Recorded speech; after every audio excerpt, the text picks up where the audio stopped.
ఆ మార్తక్క మూసుకేసుకొని వాళ్ళ నీళ్ళని తీసుకొని మందిరానికి వచ్చారుకే. ఒక్కొక్క మందిరంలో ఏం చేస్తుంటారు తెలుసునా?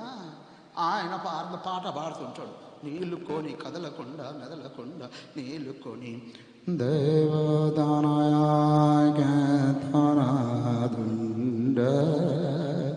చప్పట్లు కొట్టేది ఉండదు, ఏముండదు.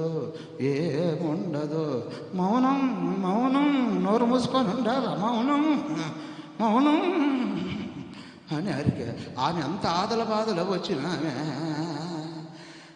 లోపలికి వచ్చి గోడాడుందా, మొత్తాడుందా, గుంజాడుందా చూసుకొని ఈయనేమో అయ్యో దేవుడే నేను వందనాడా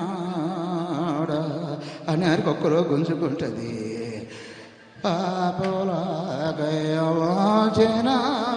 ఇంకొకరో గుంజుకుంటుంది.